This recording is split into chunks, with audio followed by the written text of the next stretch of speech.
शांति। आज बुधवार है 23 सितंबर। आज की मुरली के आधार पर आज हम सभी सार रूप में हम मुरली का चिंतन आपके लिए लेकर आए हैं निचोड़कर।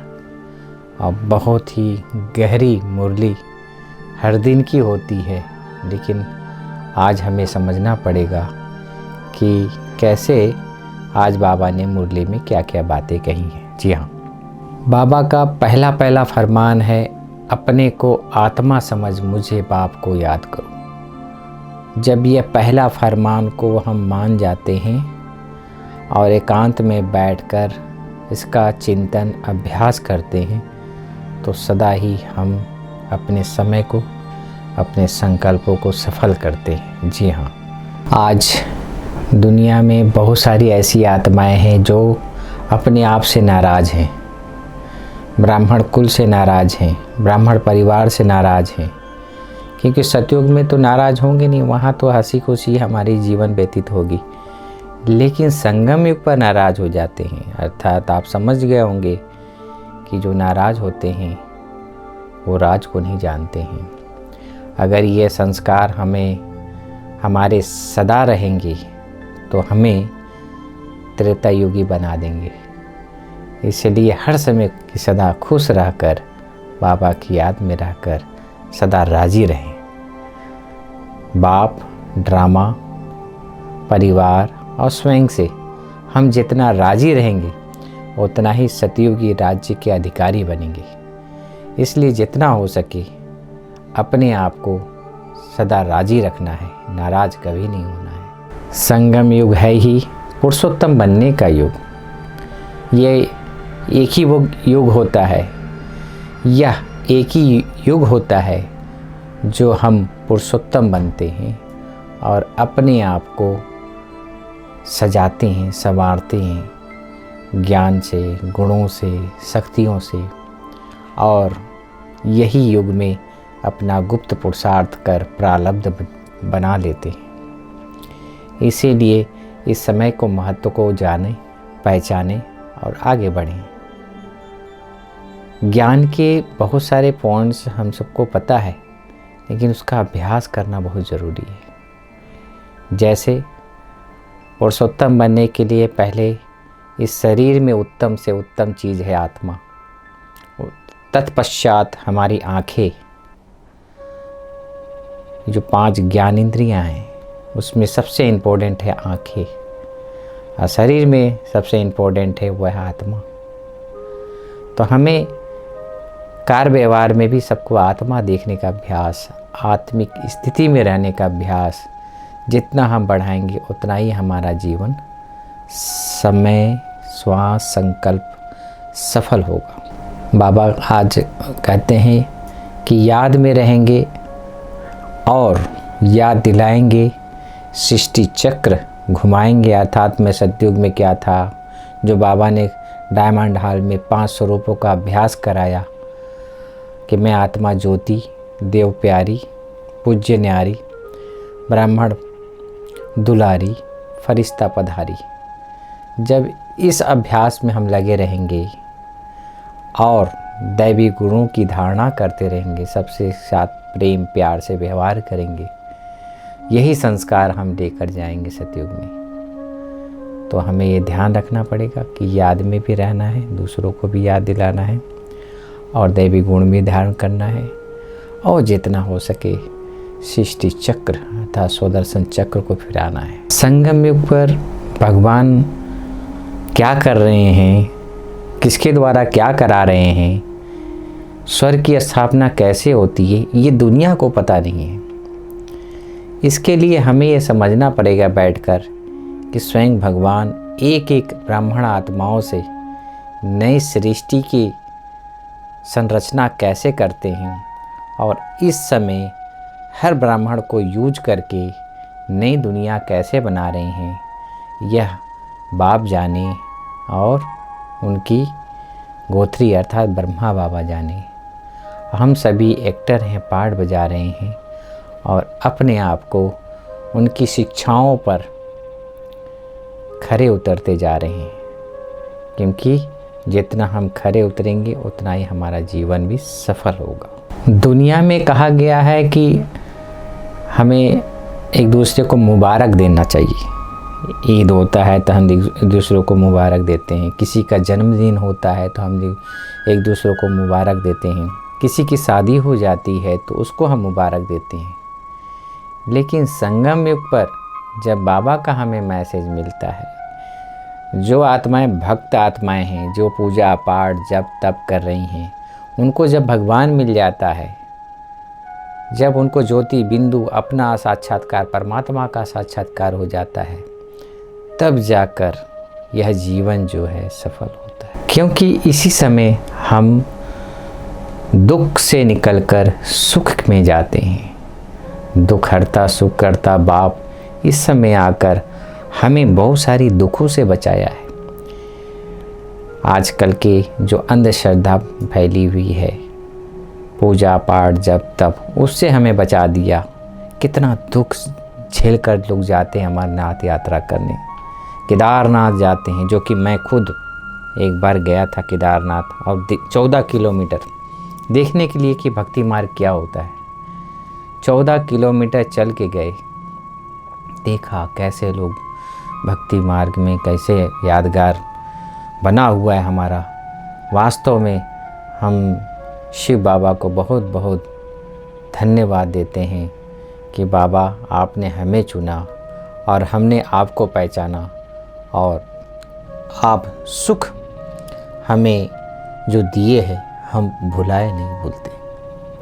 आँखों से आंसू आ जाते हैं। इसलिए हमें ये समझना पड़ेगा कि यह आंसू सुख के हमें सुख धाम में ले जा रहे हैं। हम एक दिन में कोई पति से पावन नहीं बन जाएंगे, लेकिन लंबा समय हमें इसका अभ्यास करना पड़ेगा। जब तक हम एक एक समय को सफल नहीं करेंगे, जितना हो सके आप टीवी के जो समाचार आ रहे हैं उससे आप अपने आप को दूर रखें और बाहर घूमना फिरना बंद करें। अंतर्मुखी होकर अनावश्यक इच्छाओं को आप समाप्त करें और अंतर्मुखी होकर पुरुषार्थ करें। इस समय हम जितना सुख की अनुभूति करते हैं, यह सुख ही हमारे लिए प्रारब्ध है, उतना ही हमारा उससे ऊंच पद मिलता है।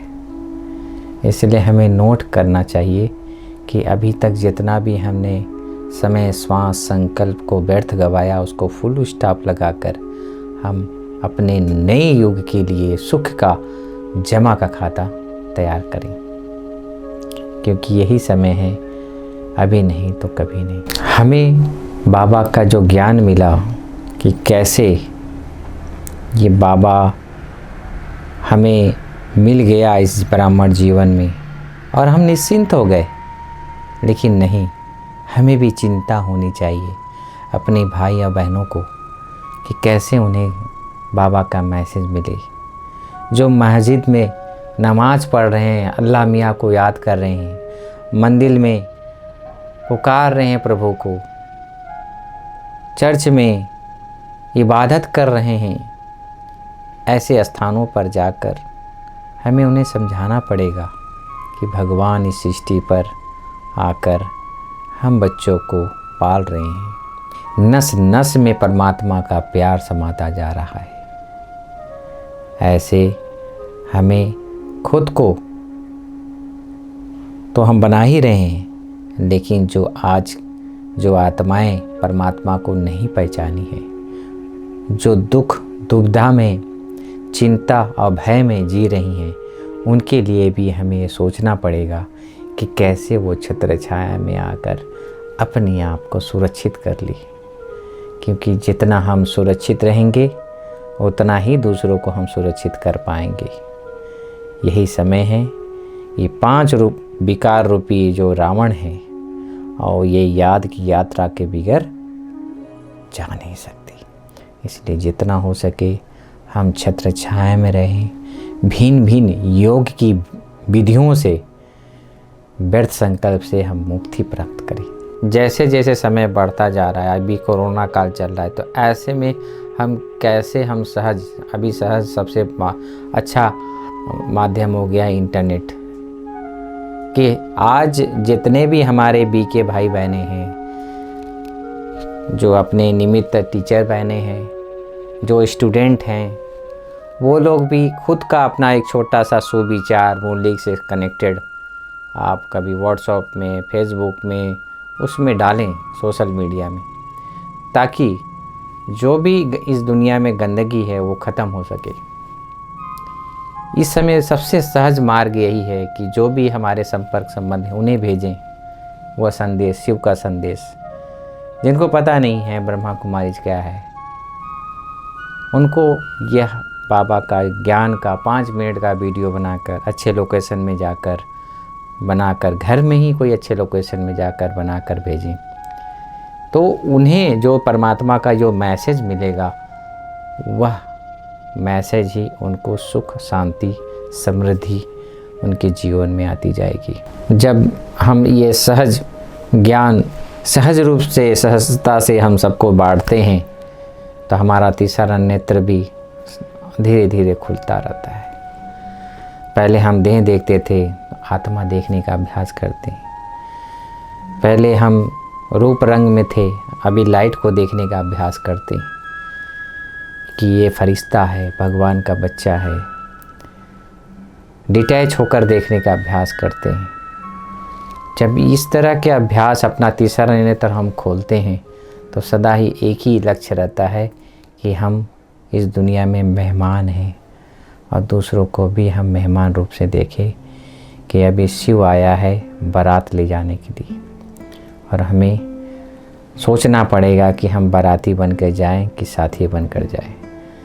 अगर बाराती बनना है तो आप नॉर्मल रीति से चलिए, और साथी बनना है तो हर कदम में अलर्टनेस रखिए, अटेंशन रखिए, सावधानी रखिए, अपने हर संकल्पों में, अपने वृत्ति में, अपने दृष्टि में सावधानी रखिए, तभी हम साथी बनकर जा सकते हैं। ये बहुत ही चिंता का विषय है कि हम ज्ञान में आने के बाद भी हम ज्ञान स्वरूप नहीं बन पा रहे। किसी एक को लेकर हम चल देते हैं कि हाँ ये ड्रामा कल्याणकारी है, सब कुछ कल्याण होगा, लेकिन भैया अपने लिए तो कल्याण करो, अपने समय का कल्याण करो, अपने संकल्पों का कल्याण करो।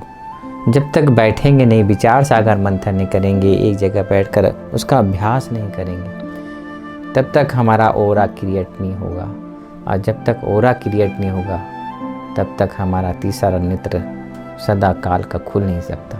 हम सभी डेली मुरली सुनते हैं, पढ़ते हैं, जानते हैं, और मुरली के पॉइंट भी लिखते हैं, लेकिन इसको सिखलाने वाला कौन? बाबा ही है ना। वो निराकार शिव ब्रह्मा मुख से हमें सिखलाते हैं कि कैसे हमें विचार सागर मंथन करना चाहिए। जब इस रहस्य को हम समझ जाते हैं, जैसे आज काफ़ी समय से हमें प्रेरणा थी कि हम कुछ बनाएं, वीडियो बनाएं, अपना बनाएं, क्योंकि हमारे पास फीडबैक भी आता था कि विजय भाई आप अपना कुछ नया, तो मैंने 3-3 मिनट का वीडियो बनाना चालू किया, उससे अच्छे फीडबैक आए। अभी जो ज्ञान की, जो हमारे डेली की मुरली हैं, उनके रहस्यों को हम सुलझाकर योग युक्त बनकर हम कोशिश करेंगे कि शाम को भी लाइव आकर आपको कमेंट्री के द्वारा योग का प्रयोग। क्यों? क्योंकि इस समय साइलेंस की ज़रूरत है, ज्ञान की ज़रूरत नहीं है। ज्ञान सभी के पास है, इसीलिए हम कोशिश करेंगे कि शाम को जो है 6:30 से 7:30 कमेंट्री के द्वारा, साइलेंस और कुछ एक्टिविटी के द्वारा आपको हम योग के अभ्यास कराएंगे। तो आपके द्वारा जो हमें दुआएं प्राप्त होगी वह हमें उड़ती कला में मदद करेगा। आज हमारे पास साधन सुविधा है, हम दे रहे हैं, लेकिन ये कुछ साधन सुविधा नहीं होगा तो हम क्या करेंगे? तो हम उसके लिए भी तैयारी कर रहे हैं, किए भी हैं और करते भी आए हैं। ये साधन हमारे पास था, इसलिए आप तक हम पहुंचा रहे हैं।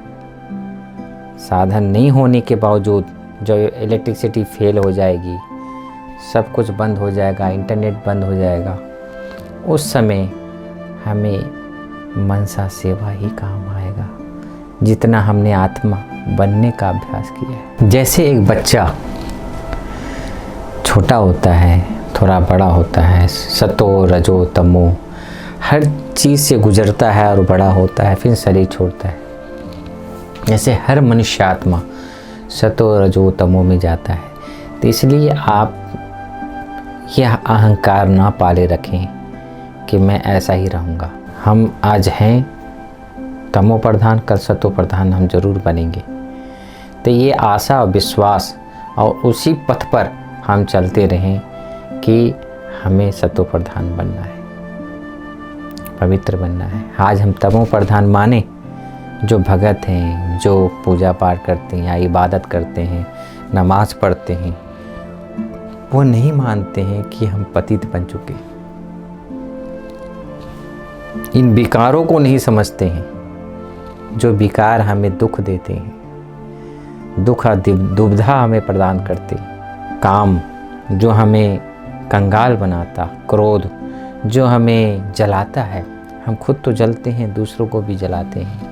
मोह, इसकी कहावत है कि बंदर अपने बच्चे का मरा हुआ बच्चा को भी गोद में लेकर घूमता है। उस पल को, ये जो पल गुजर रहा है संगम युग का एक एक पल, उसको यथार्थ रीति से सफल करें,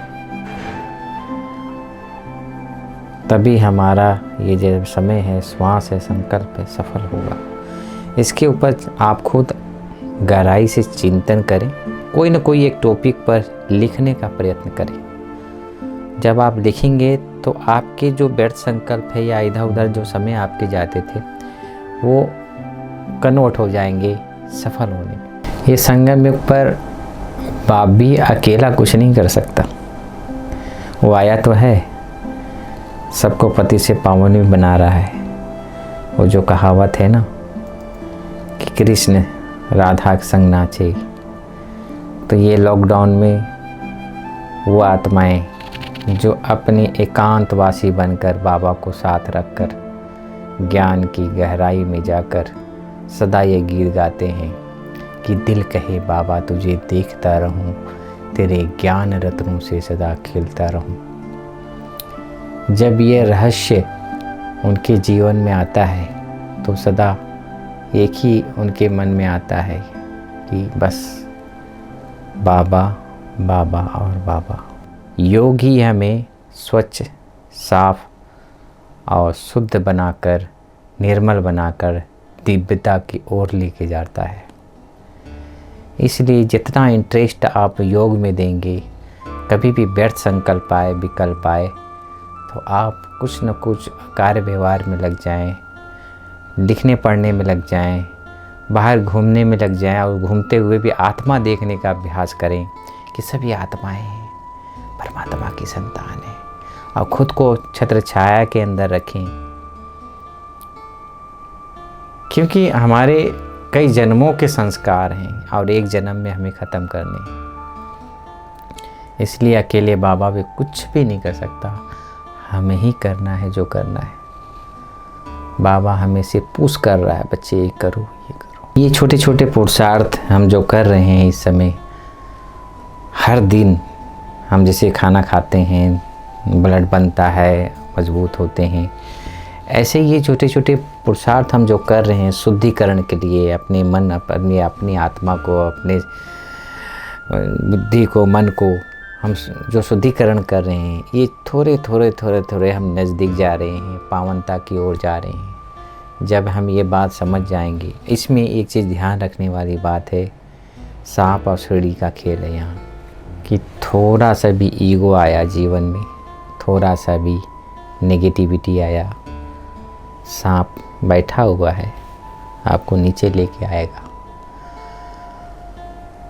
और आप जितना शिष्ट कर्मों के द्वारा, शिष्ट बोल के द्वारा, ज्ञान के रहस्यों के द्वारा अपने आप को सुलझाते हुए चल रहे हैं, न सिर्फ उड़ें, धरती पे रहें, लेकिन शांत रहें, न किसी को दुख दें और न दुख लें। जब इन रहस्यों को समझ जाते हैं तो हम सदा सुखी रहते हैं और हम ओरा में रहते हैं।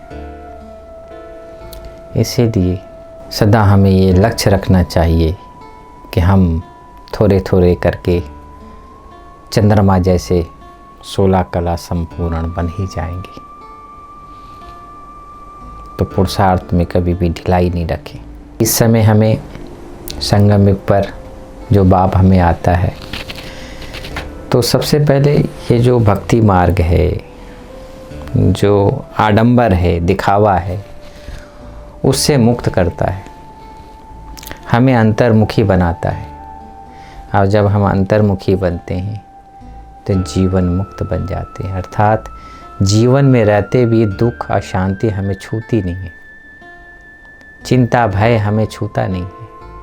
उसका कारण ये है कि हम हर समय बाबा के साथ प्रेजेंट में रहते हैं और हर समय आत्मिक रूप से प्रज्वलित रखते हैं अपने आप को, जिससे कोई भी नेगेटिव ऑरा हमारे को टच नहीं कर सकते। तो यह कार्य हमें हर दिन करना पड़ेगा, तभी हम सुरक्षित होंगे। हमें भगवान जिसको दुनिया ढूंढ रही है वह हमें मिला, वह हमें ढूंढकर अपना बना लिया, तो हमें न कितना खुशी होनी चाहिए, रोम रोम पुलकित होना चाहिए। जब बाबा के गीत बजते हैं तो आंसू आते हैं। कभी कभी मैं लंबा योग करता हूँ ना, तो ये रोंगटे भी खड़े हो जाते हैं गीतों में, और ऐसा लगता है जैसे कि हम इस दुनिया के हैं ही नहीं, हम तो कोई और दुनिया के, हम तो सिर्फ मेहमान हैं, अभी हैं फिर चले जाएंगे। तो खुशी का पारा हर समय चढ़ा रहना चाहिए, और तभी होगा जब हम एहसान मानेंगे, भगवान बाबा आपने मुझे बनाकर कितना ना खुश नसीब बना दिया। जब हम ये छोटे छोटे पुरुषार्थ करते हैं, और जो इस समय नहीं कर रहे हैं, जो टीवी देख रहे हैं, यूट्यूब में तो सारा संसार है, फेसबुक में सारा संसार है, ये सब जो सोशल नेटवर्किंग है, इसको हमने देख लिया, फेसबुक में देखा, एक के बाद एक, माना ज्ञान का तो दुनिया में भंडार पड़ा हुआ है, उसके साथ साथ व्यर्थ का भी भंडार पड़ा हुआ है। तो ऐसे लोग वहाँ जो इस समय श्वास संकल्प शक्ति को व्यर्थ गंवा रहे हैं, हमें नमन करेंगे कि आपने अपने पुरुषार्थ से इतना ऊंचा बन गए, मैं तो यहीं का यहीं रह गया। तो इस समय जो समय श्वास संकल्प शक्ति को सफल करता है, वही प्रारब्ध स्वरूप सतयुग में नंबर 1 में जाता है। माछी का घर नहीं है। हमें ये समझना पड़ेगा कि हमें जो समय मिला है उसको हम सफल कैसे करें। एकांत में बैठकर जैसे मैं आज आपके सामने ये वीडियो बनाकर आप तक पहुँच रहा हूँ, आप भी अभ्यास करें, दूसरों को बांटें। ज्ञान को जितना बांटेंगे और बढ़ेगा, इसलिए जितना हो सके ज्ञान को बढ़ाते रहें और खुशियों से अपने जीवन को भरते रहें। जैसे इस समय हमें भगवान आकर पवित्र बना रहा है, तो हमें चिंता होनी चाहिए इस समय जो विकार में जा रहे हैं, इस समय जो नेगेटिविटी में जा रहे हैं, उनको कैसे हम उससे दूर रखें। तो आज ये वीडियो बनाने का आज ये हमारा यही लक्ष्य है कि जो भी इस एपिसोड को देखे तो सदा ही याद रखें कि हम कम सोचें, कम खाएं और इस जीवन को सफल करें। क्योंकि जितना हम सफल करेंगे, सफल का मतलब ये होता है कि दूसरों को प्रति शुभ भावना रखना, अपने लिए भी शुभ भावना रखना। और न सिर्फ शुभ भावना रखना, करना भी। तो जितना हम करेंगे उतना हमें रिप्लाई होके मिलेगा। आज मैं प्रश्न उन आत्माओं को करूँगा जो भक्ति पूजा पाठ कर रहे हैं। क्या उन्हें भगवान मिला? क्या उन्हें कोई भक्ति से प्राप्ति हुई? उनसे मैं प्रश्न पूछना चाहता हूँ। जब इस रहस्य को हम जान जाते हैं कि भगवान का दिया हुआ एक ज्ञान जो है, ये ज्ञान हमारे अंदर जब स्वरूप में ढल जाता है तो साक्षात भगवान भगवती का रूप हम बन जाते हैं।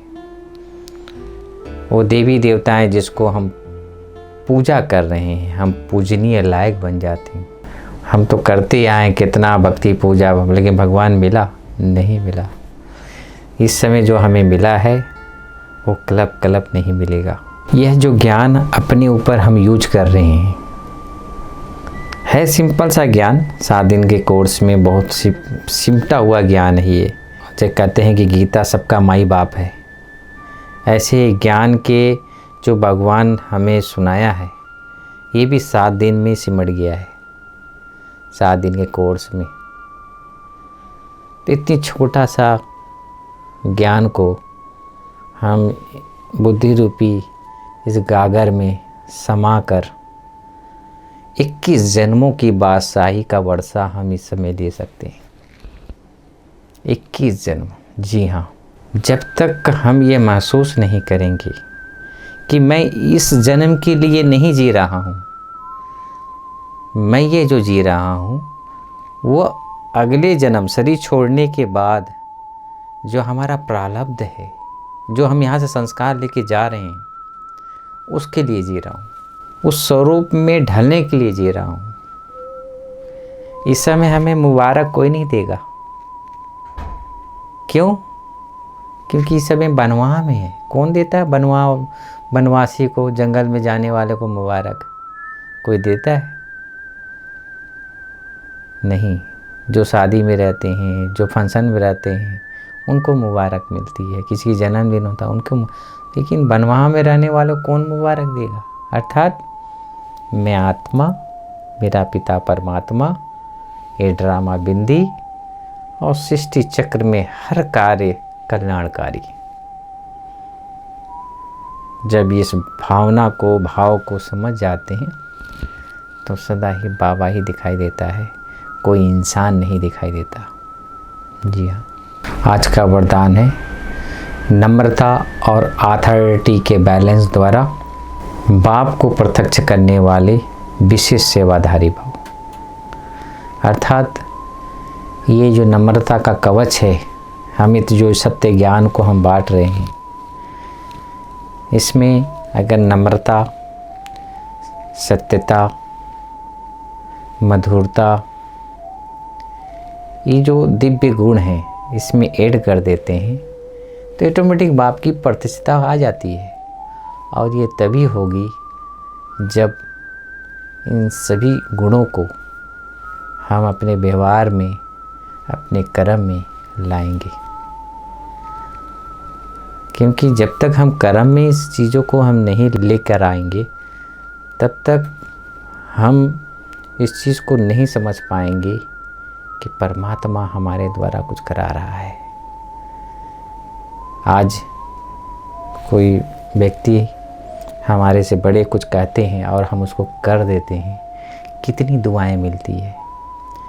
ऐसे ही परमात्मा जब हमें ये जो ज्ञान दिया उसको हम अपने स्वरूप के द्वारा दूसरों को बांटते हैं तो हम विशेष सेवाधारी तो बनते ही हैं, और उनकी जो दुआएं मिलती है वो अलग। और सबसे पहली बात कि ये ज्ञान के द्वारा जो हमने जीवन के द्वारा सबको बांटा, गुण, ज्ञान, शक्तियाँ, तो परमात्मा की भी दुआएं मिलती है और इन दुआओं के आधार पर हमारा ये जीवन सफल होता है। तो इस चीज़ को समझकर आगे भी बढ़ना है और दूसरों को भी बढ़ाना है, क्योंकि हम सेवाधारी हैं और सेवाधारी माना नम्रता का कवच सदा पहना हुआ हो, तभी बाप को हम प्रत्यक्ष कर पाएंगे। कोई भी बात करें तो सभ्यता के साथ करें। आप सत्य हो, लेकिन सत्यता के साथ सभ्यता अगर नहीं तो बाप प्रत्यक्ष नहीं होगा।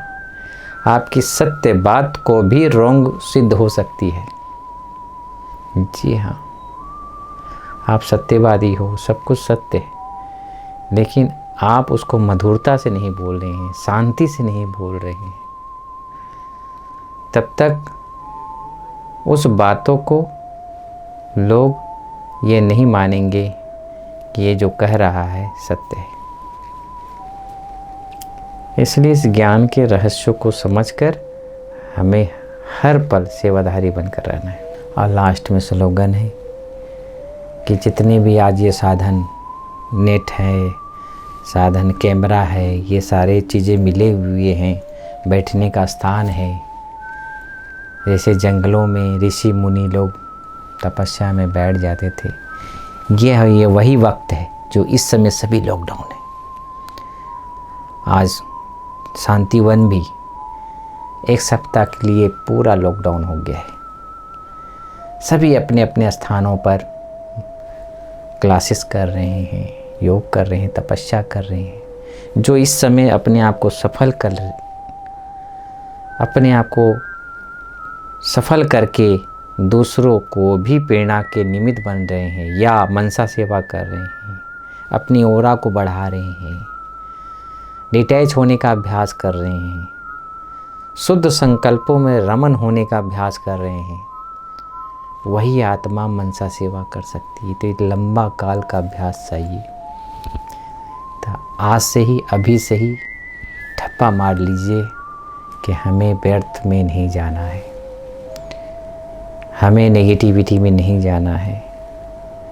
संसार अपना काम कर रहा है, लेकिन मैं आत्मा जो है, ये शरीर रूपी संसार मिला है, ये मन रूपी जो एक दुनिया का एक संसार है, उस संसार में ज्ञान का, योग का घृत डालकर अपने आप को प्रकाशमान, विराट रूपधारी, विशाल कायावा ब्राह्मण बनना है, सच्चा ब्राह्मण।